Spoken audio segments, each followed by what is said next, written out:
الحمد لله على إحسانه والشكر له على توفيقه وامتنانه وأشهد أن لا إله إلا الله وحده لا شريك له تعظيما لشأنه وأشهد أن محمدا عبده ورسوله الداعي إلى رضوانه صلى الله وسلم وبارك عليه وعلى آله وصحبه وإخوانه أما بعد. You know, the topic that was given to me, as the Sheikh told you guys earlier, is the dilemma of the youth. And to be honest, this is a broad topic, right? This is a huge topic, which we can't discuss about in one session, but we require many sessions, right? And the youth, different types of youth, many different types of youth. Who are the youth that we're discussing here? So we'll try to keep it relevant, inshallah ta'ala.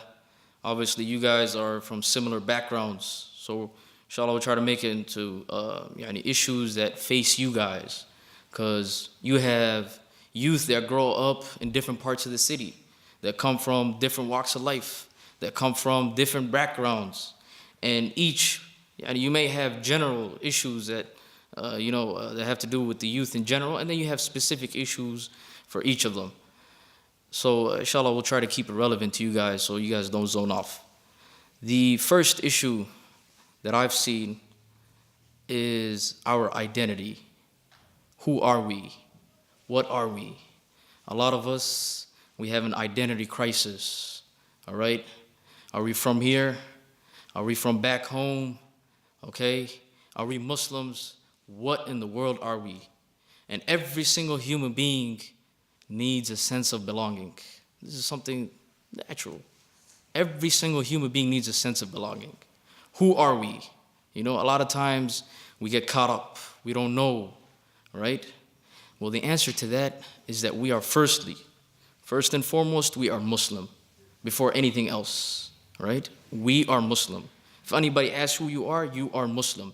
Before any ethnicity or nationality or whatever it may be, all that comes secondary. But primarily, we are Muslim, okay? So this is something that we must keep in mind, all right? And a lot of times, we are shy of this identity. We don't show this identity, okay? We're Muslim by name, if you want to call it by sense, right? We're shy of being Muslim, and this is a problem. This is something that we need to change. We need to be proud and loud of being Muslim, okay? We can't go into hidings, go into caves, and when somebody asks us our name is Muhammad, we say Mo. Or our name is Abdullah or Abdurrahman, we say Abdi, right? Or something else, whatever it may be, right? We gotta be proud of who we are, okay? And that is how we are going to garner the respect of other people. That's how people are gonna honor us. That's how people are gonna respect us. You want this society over here that we're living in today to respect us? Respect yourself first, right? That's what you need to do. You need to have your honor. You need to know your identity, okay? So this is something that we all need to work on. This is not something that, is restricted to one or two people. All of us, including the speaker, right? We all need to work on this, all right? We need to be proud of our religion, okay? We need to be proud of who we are, okay? And the problem you see is a lot of things are said in the media about us, and what do? We hide. Does that do any good? No, we obviously, the things that are attributed to us in the media, we say that we have nothing to do with it. But hiding is not a solution. What do we have to do? We got to go out. We got to be proud and loud of our Muslim culture and identity. We got to be proud of our values and our principles in this religion, okay? And the reason for this, the reason why we are not proud of our identity, many factors. One of the factors is that we are ignorant of ourselves. We are ignorant of our history. We don't know who we are. We don't know our culture, okay? And this is something that needs to be done. Our parents may not hear in different institutions or masajid. We need to learn about our history, our glorious Muslim history, all right? The last 1,438 years. A lot of us don't know, okay? We don't know our history. We know about things that go on in America, in sports and in politics. We know names, all right? So the talent is there. The problem is not the talent, okay? What we need to learn is about our history. Because when you know about your history, We know who you are. That actually helps you being proud of your identity. Okay, so we need to bring that back.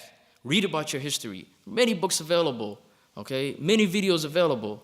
Read about the seerah of the Prophet ﷺ and his companions and the followers of the companions up until this day. And you will see how this religion changed mankind, changed the entire world. Okay, how fast it spread in the first 90 years. Spread from east to west to the borders of France, all the way past Transoxiana to the borders of China. Okay, all the way downstairs to Comoros, upstairs to Eastern Europe. That's how fast Islam spread. And that is because Muslims were proud of who they were. And that is why Umar ibn Khattab radiallahu ta'ala anh, as narrated by many books, he said, نَحْنُ قَوْمٌ أَعَزَّنَ اللَّهُ بِالْإِسْلَامِ, that we are people that Allah honored us through our religion. If we want to restore our honor and our respect among society, what do we have to do? We have to go back to our religion. So this is all intertwined and connected, all right? We got to be proud of who we are. Learn about history, all right? That's one of the things that we can do to bring that back. And this is something that concerns all of us, okay? We go to we're involved in many different things, many different functions. One thing that we can do is we can start this movement of being proud of our religion, all right? Of standing up and saying, hey, I'm Muslim and I'm proud. Okay, and subhanAllah, you know, the funny thing is, this is not from people who don't practice Islam. This is from so-called, quote unquote, what they call practicing and religious sisters and brothers. This is what they do, right? They're kind of shy, right? When they're asked what's their name, or when they're asked what were you doing on the weekend, or what do you do on Fridays, for example, or what you do in the 5-minute break out there, right? What do? They kind of they kind of try avoid answering the question. No, answer the question. I was praying. I was doing this. I was doing that. Being proud of your religion. Okay, we need to start this. Each and every single one of this. We need to start this movement of what? Being proud of our religion. That's how we can restore our honor and respect in society. Okay? The people disrespect us because we disrespect ourselves. Bold statement. People disrespect us. Now, there are external factors, but everything starts internally. Okay? When I believe something is the truth, I believe in Islam. We all say we're Muslim. We all say we adhere to the religion of Islam, but we're shy of it. What does that tell you? That tells you either one of the two things. First, that's not the truth, because the truth doesn't require shyness, right? The truth, if you believe something is the truth, then you should be proud of it. Or two, it's out of ignorance. So we need to bring that back. We need to bring that, that izzah, the honor of Islam back. Allah says in the Quran, مَنْ كَانَ يُرِيدُ الْعِزَّةَ فَلِلَّهِ الْعِزَّةُ جَمِيعًا إِلَيْهِ يَصْعَدُ الْكَلِمُ الطَّيِّبُ وَالْعَمَلُ الصَّالِحُ يَرْفَعُهُ وَالَّذِينَ يَمْكُرُونَ السَّيِّئَاتِ لَهُمْ عَذَابٌ شَدِيدٌ وَمَكْرُ أُولَٰئِكَ هُوَ يَبُورُ. Allah says in the Quran that whoever wants honor, Allah has given us. The Quran is our constitution, right? This is what we should go back to, Quran and the Sunnah of the Prophet ﷺ. But firstly, the Quran. Allah tells us, whoever wants honor, مَنْ كَانَ يُرِيدُ الْعِزَّةِ فَلِلَّهِ الْعِزَّةُ جَمِيعًا. That in Allah there is honor. Okay? So I feel this is a problem that we see amongst the youth. We don't have that honor of being Muslim. We don't identify with being Muslim. Some people, they might identify themselves with, different cultures, and that's all a whole different subject. That's all secondary. Okay? And that's the first thing. Right? Establishing our identity. How do we get rid of this identity crisis? We are Muslim, period. طيب. Another issue that we face as youth is the society that we live in, right? In the 21st century, 2017, okay? We're faced with a lot of temptations. It's easy to get caught up. Very easy as compared to older times. Very easy. Okay, with one click of the button, right? You can do everything. Allahul Musta'an. And that is the difference between us and our parents. Our parents, even regardless of whether they came from back home or wherever they came from, doesn't matter. Our parents never went through the challenges that we went through. Abadan, it's not the same. The challenges that we go through are way harder. And a lot of parents don't realize this, They're comparing their age to our age, which is a problem, The parents need to realize this. But us youth, we're facing a lot of temptations, and it's easy to get caught up. So you can't really blame a person for, getting involved in bad things, right? Because it's surrounded. Everything is surrounded very easily, okay? And then on top of that, you have no alternative. Right now in the Twin Cities, do we have any other alternative to any of these temptations? Do we have? Answer my question. No, we don't. We don't at all. All right? So, first of all, we are faced with a lot of temptations, and I would say that, wallahi, we can't really blame our youth for that, 100%. Obviously, they share some blame, but we can't really blame for that. Look at the society they're living in. But one thing that we can do as brothers and sisters here, obviously you guys, mashallah, are connected to the masajid, inshallah ta'ala, compared to other, one thing that we can do is we can create other alternatives, okay? A lot of reasons why these temptations exist, they exist, and we can't destroy them, okay? But what can we do? We can create alternatives. We can create environments of good, of Quran and Sunnah and ilm and social work, activism, so on and so forth, okay?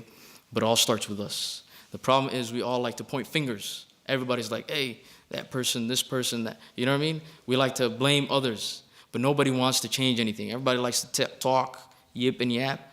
We got to actually do actions. It starts, and you're never too young. Don't ever belittle yourself. Ain't nobody too young for anything, right? The Prophet ﷺ, he tells us many ahadith, that we should take advantage of our young age. If we don't do anything for the youth right now, then who will do it for them? The Prophet ﷺ, he says in a hadith collected by Al-Hakim and also An-Nasai in his Sunan Al-Kubra, hadith of Ibn Abbas, the Prophet ﷺ, he says, اغتنم خمسا قبل خمس, that you should take advantage of 5 before 5. شبابك قبل هرمك, your youth before you become old. Why is that? Because when in our young age, we have the zeal, we have the energy, we have the enthusiasm to do a lot of work. Okay, we can't expect older people to do stuff for us, right? We can't expect older people to, obviously we can take advantage of their wisdom and their experiences. But in terms of energy, in Islam is always the young people doing everything, okay? And that is why the famous sha'ir, he said, علمت يا مجاشع ابن مفسدة أن الشباب والفراغ والجدة مفسدة للمرء أي مفسدة. He said, he's talking, it's a whole qasida, it's a whole poem. But anyways, he says that if 3 things combine in a person, right, 3 things, all right, young age, al-faragh, free time, which is the case for many of us, all right, wal-jidah, energy and zeal, it's a mafsada, lil-mar'i ay mafsada. It's a mafsada for the person. It can corrupt a person, okay? But another than the flip side, if you look at from the other side of it, it can actually what? It actually be benefit. For most people, it's a mafsada. But for us, we can actually change that around. So the point is, the maqsood is, we at our young age, we need to create alternatives for that, all right? We need to make environments, whether it may be at a masjid, or obviously there are challenges, or at other centers, or just hanging out. The schools that you guys go to, the universities, whatever it may be, okay? Forming a clique of sisters and brothers who are proud of their religion, all right? Who are Muslims first, who pray, who practice their religion, okay? Starts with 1 person, 2 people, 3 people, and then you see it grow, okay? What happens to most of us, right? When we're hanging out, when we're chilling with our friends, okay? Time for prayer comes in. What happens? All right? Maybe one of us is a bit more religious or practicing. What does that brother do? What does that sister do? All right? Sometimes they might say, let's go pray. And then what is everybody going to say? Cut it out, man. You trying to act religious now? Trying to act like you're practicing? Who do you think you is? Right? That's what they say, right? And that person kind of, he feels heartbroken a little bit. No, when we hear this kind of stuff, what do we say? We reply to them. We tell them, yeah, I'm not practicing. I'm not just practicing. I'm just following the religion. I'm just being Muslim. That's all I'm doing. And you go and pray. Even if they don't follow your footsteps, even if they refuse to pray, whatever it may be. But you know one thing. Once you make that stand, they'll respect you. They'll respect you for it. They might mock you at first, but at the end of the day, you'll garner their respect. So al-muhim, the point is that we start, each and every single one of us, we start wherever we're involved with, with creating that environment, creating that alternative, okay? So we have many temptations. So from the temptations, for example, is, you guys know drugs, all right? People get involved in drugs, and a lot of people, they get into drugs for various reasons. Some to attract the opposite gender, all right?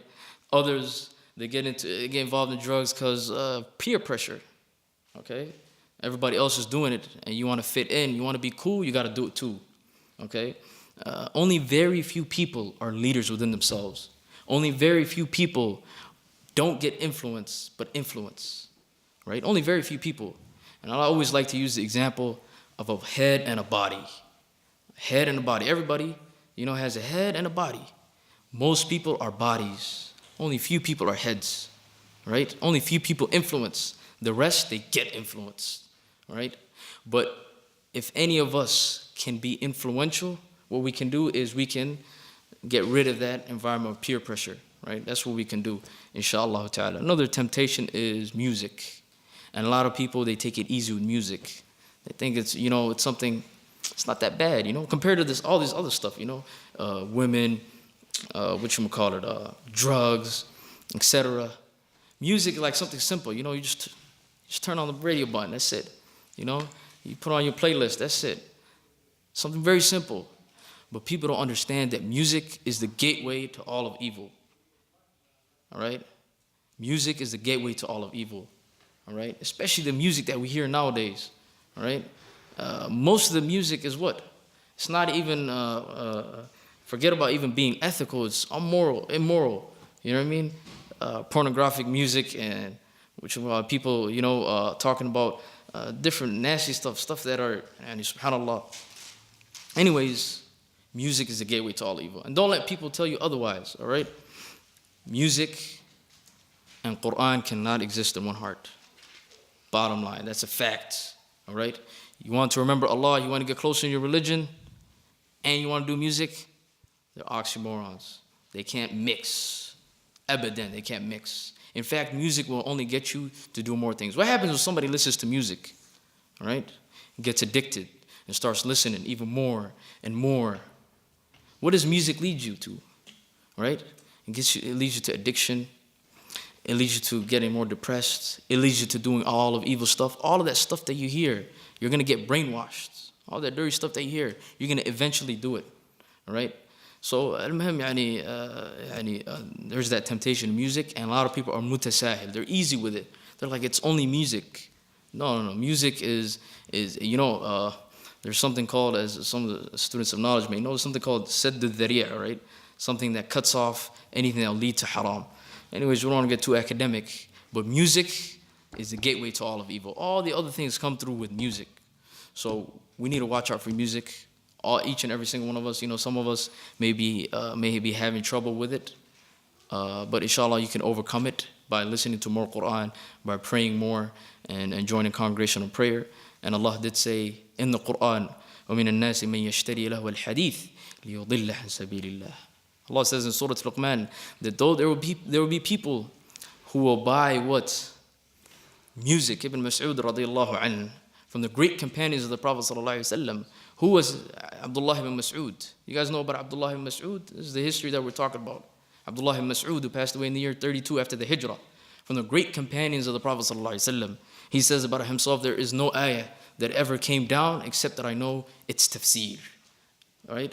He was so knowledgeable that when the Muslims conquered Iraq and that area, Umar ibn Khattab in the year 16 after the Hijrah, he built two cities, Al-Kufa and Al-Basra. And when he built these two cities, you know who he sent? Who he sent to Al-Kufa? He sent Abdullah ibn Mas'ud. Abdullah ibn Mas'ud. He sent him to Al-Kufa in the year 16 of the Hijrah. And he lived there for another 16 years until he passed away. Till this day, all right? People benefit from Ibn Mas'ud and they do not know. You guys know about the Hanafi madhab, the Hanafi school of thought, in which it is the most followed madhab in the Muslim world, right? The Hanafi madhab in its entirety goes back to Abdullah ibn Mas'ud. Right? That's who Abdullah ibn Mas'ud was. Abdullah ibn Mas'ud, he says that this ayah in Surah Al-Luqman is none other than music. And what does this ayah say? That music will lead to what? Will lead a person astray, will lead to misguidance. So music is a huge problem. It's not something that is easy, something that is simple, right? Like a lot of people may claim that it may be. So there's a lot of temptations. We don't want to go too deep into the temptations part of it. But like I said, one solution that we can do is creating an environment, creating a clique. That's what people like. That's what it's about today. Today it's all about the hype. It's all about the flow. What's the new style? What it go down? You know what I'm saying? That's what it is about. And that's what we need to do. We need to create that hype of being religious, of being Muslim, being proud of your identity. All right? And one of the things that may affect our lives, or do affect, in fact, is social media. Social media, Allah musta'an. For those of us that lived before social media, I mean, some of you guys have always lived in social media, during the social media age. But before social media came around, people were living lives. But after social media and all of these applications and whatnot and these phones, people changed, especially the youth. A lot of us were living double lives. A lot of us were living virtually. People perceive us to be something else, something that we are not. Okay? And this is a huge problem. Huge problem. Social media, the effects it has on a person is tremendous. Okay? And especially as youth. Okay? This is a lecture in and of itself. But one thing I'd like to say is that we have no choice, right? Obviously, social media now just became, they say in usul al-fiqh, they say, مِمَّا عَمَّتْ بِهِ الْبَلْوَى. Sheikh, can you help me out here? How can I translate مِمَّا عَمَّتْ بِهِ الْبَلْوَى? Right? Right? Whatever is encompassed, like surrounding whatever surrounds, it's like so deep, it's in every, Zenga, as a former leader, once said, it's in every single corner. Everybody's in it, you know what I mean? So social media, one of the things that we can do, our group over here, and maybe so those who weren't able to join us today, one thing that we can do is influence in social media, because social media is silahun dhul haddain, right? It's like a double-edged sword. You can either use it for good and you can use it for bad, all right? Most of us, we use it for bad. Even sometimes we might not even know, we may not be aware of it. But one thing that we can do is pass on the khair, create that hype on social media, and so on and so forth. As one of the great scholars of our time, once he said he was told about all of the stuff that happens on social media. And you know what he said? And he advised the students, he said, ضَيِّقُوا عَلَيْهِمْ. Come at them from every direction. Ahl al-shar, you know what's funny? Ahl al-shar, the people of evil, are proud of their evil. And they spread their evil day and night. All right? And they're all connected. One dude out in the middle of Japan is connected to some dude in Ukraine, all the way to Central Africa, to, the Pacific Islands. They're all connected. They all know each other. They're all doing, every minute they're bringing something out. And Ahl al-Khayr, they're all what? They're all in their little cave, doing their own little thing. Everybody's on their own. And that's another thing that we need to get to. People who do start practicing the religion, people who are proud of the religion, they don't want to mix with the people. They just want to do their own thing. They just look at the people and they're like, yo, those dudes, everybody's messed up, I'm just doing my own thing. Let me just chill, just live life. Alhamdulillah, I'm good to go. Ya ayyuhalladhina amanu, alaykum anfusakum, la yadurrukum man dhalla idha tadaytum. Oh, you who believe, it's all about yourself. Don't worry about others, it's not going to harm you. And people have misunderstood this ayah. People have misunderstood. Maybe many of you guys don't know this verse. But there are people who actually push this narrative. We do our own thing. Who cares about the others, If me and my family, we're straight, we're good to go, which is a problem. The Prophet ﷺ, he said, in an authentic hadith, he said, الَّذِي يُخَالِطُ النَّاسِ وَيَصْبِرْ عَلَىٰ أَذَاهُمْ خَيْرٌ مِّنَ الَّذِي يَعْتَزِلُهُم. The Prophet ﷺ, he says, the person who mixes with the people and is patient upon their harms is better than the one who isolates himself, right? And that's one thing we need to do. We need to be active on social media, all of us together. You know what I mean? Pushing this, this identity. You know what I'm saying? This thing we were talking about this whole time. All right. So social media, you know, as you guys all know, has many very harmful effects on the person. Another problem that we face as youth is something that I'd like to share with you guys, that many of you, maybe some of you guys are in university, but especially when you get to university, you'll see this, is this thing known as liberal Islam. And we need to talk about these things, you know. Liberal Islam, the fact that Islam and liberalism can be compatible in a sense, is absolutely false. Islam and liberalism, in its essence, they contradict on many matters, okay? And I like to put it this way, right? What do we believe in? What is Islam? Have you guys ever asked yourself, what is Islam? We claim to be Muslims. We say that we are adherers of the Islamic religion. What does Islam mean? What does the actual word mean? Islam means submission to your Lord. That's what it means. Submitting to your Lord wholeheartedly. You are giving pledge of allegiance to Allah subhanahu wa ta'ala. And whatever He says. Whatever Allah subhanahu wa ta'ala says, go down. Whatever He says, He doesn't say, it doesn't go down. Period. No ifs, ands, or buts. No mindset, you know, your intellect, whatever you think or whatever you see fit, none of that goes into it. All right? That's what it means, submission.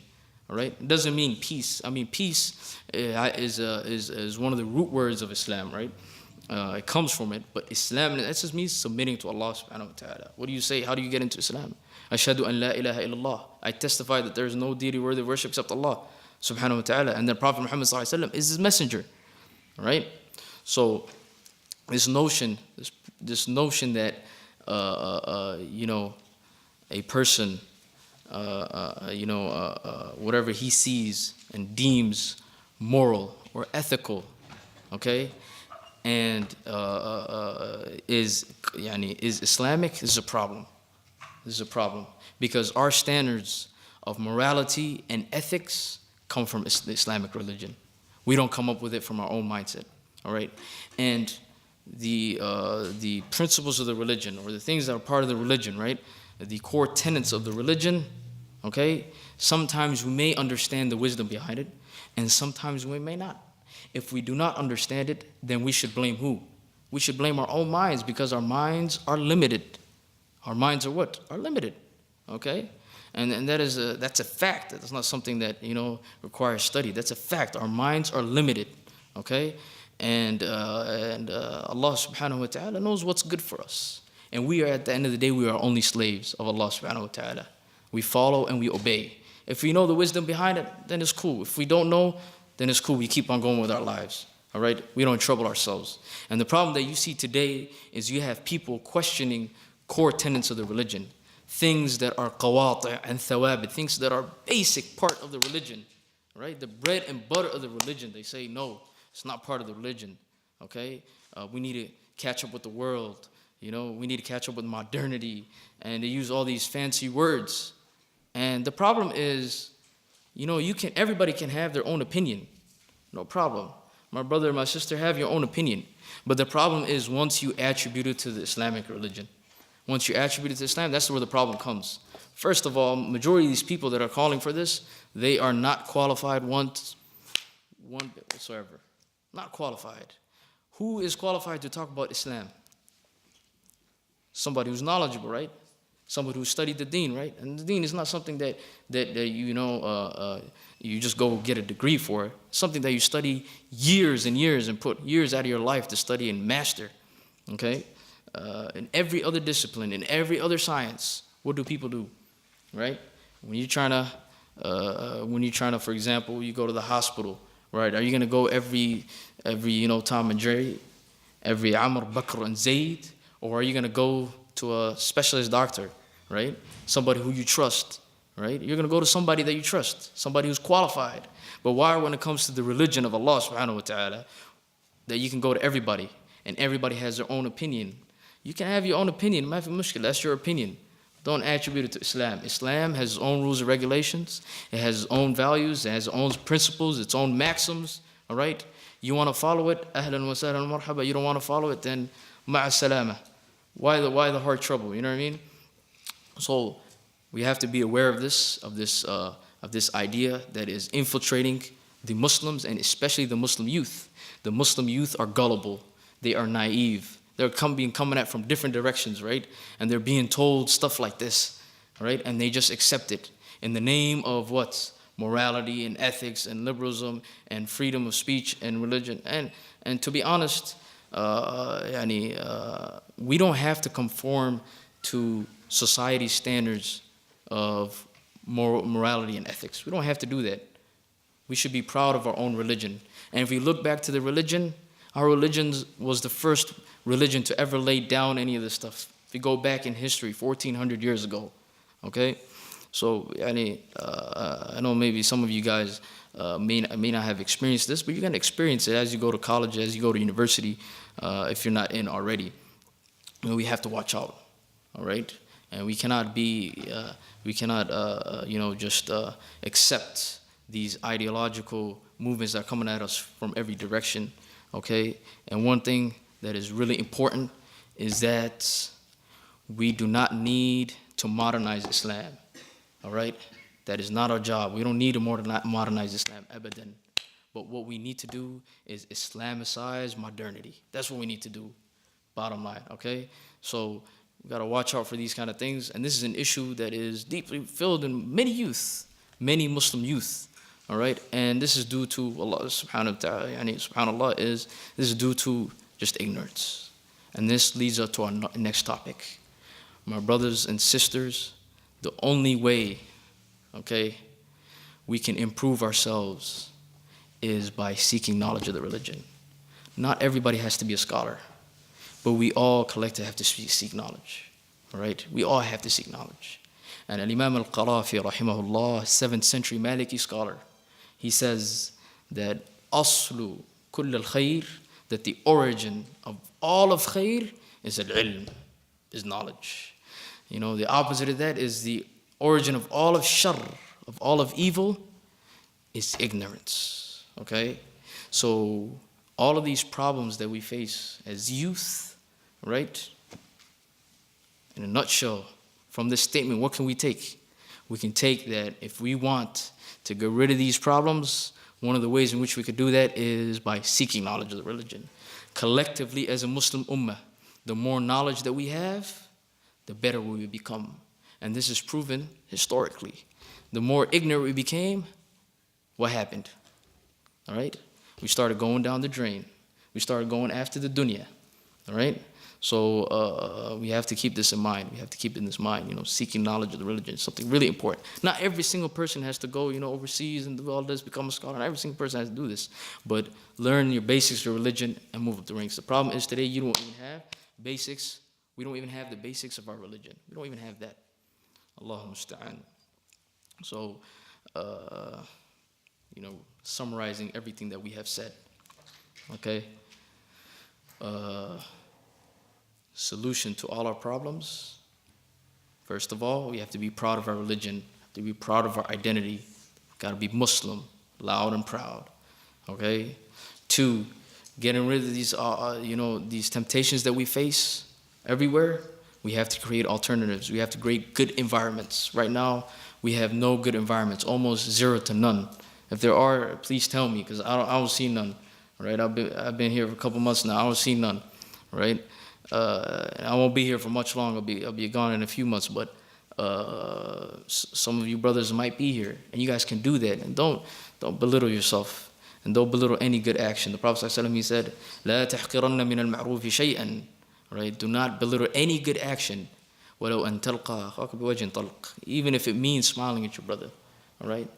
That smile can be the difference maker for that person. All right? That person that you've seen on the street that's not doing as well as you, that could be a difference maker. Okay? That little help that you give, to the brother, that could be a difference maker. All right? That could be a difference maker, okay? So don't belittle anything, but start somewhere. Do something, all right? And we have to do this, all of us, we have to do it collectively. And the number 3 thing is seeking knowledge of the religion. With seeking knowledge of the religion, all right, even if it means something like 1 hour a week, okay, even if it's 2 hours a week, you know, something that's very little, or the more the better. But people have lives, people have, you know, different things to do, but we need to put that, you know, in part of our schedule, all right. Like we said earlier, people of evil, people of different backgrounds, different baggages, they have different ideologies, whatever they may be, they're proud, they're spreading their ideologies everywhere. But we over here as Muslims, we're taking a back seat, all right, we're just chilling, all right, we could care less of what's happening. And then we all complain about what people say about us on the media, all right. We've got to stop looking at external factors and start blaming ourselves, and then we move on as a mujtama', as a society.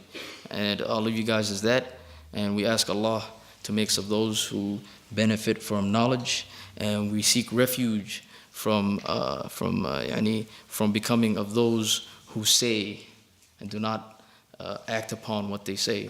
All right. يا أيها الذين آمنوا لما تقولون ما لا تفعلون. Right. كبر مقتا عند الله تقولوا ما لا تفعلون. Allah says, "O you who believe, why do you say that which you do not do?" All right. All right. So we seek refuge from Allah from being of those people. وصلى الله وسلم وبارك على نبينا محمد وعلى آله وصحبه أجمعين.